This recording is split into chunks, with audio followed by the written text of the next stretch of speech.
আজকের দিনে তো আমাদের আনন্দের সীমা নেই। মা আজকে আমাদের মানে মর্তে এসেছে, আজকে মার বোধনের মাধ্যমে আমরা পুজো শুরু করব।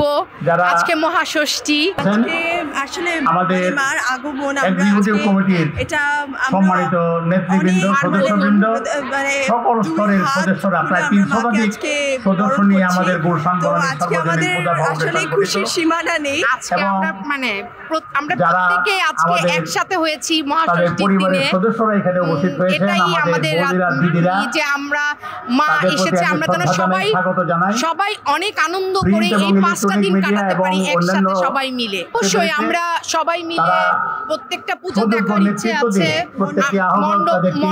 মণ্ডপে আমরা প্রত্যেকটা পুজো দেখবো সবাই মিলে। এটা তো অবশ্যই আমাদের এটা কামনা থাকে প্রত্যেক বছর। নিজেদের পূজা, আমাদের পূজায় সবাই আসবে, আমরা অন্যদের পূজা দেখতে যাব। ভক্তমণ্ডলী, আপনাদের সবাইকে শারদীয় শুভেচ্ছা জানিয়ে আমি সংক্ষিপ্তভাবে দুটি কথা বলবো। আসলে এটা একটা পরিবারের মিলন মেলা বলতে পারেন একরকম। এই পুজোতে আমরা সবাই একসাথে হই, সবাই দূর দূর থেকে আসে।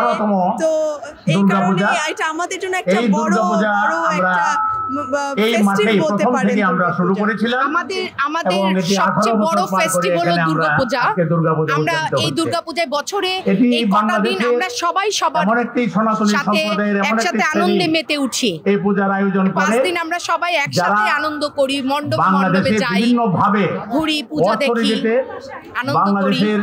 আমার মনে হয় আমরা আনন্দ করছি এবং খুব ভালোভাবে সবকিছু সুন্দর মতো হচ্ছে। হ্যাঁ, আমাদের এটাতে আমরা খুবই খুশি, আনন্দিত আমরা। এবং অন্যান্য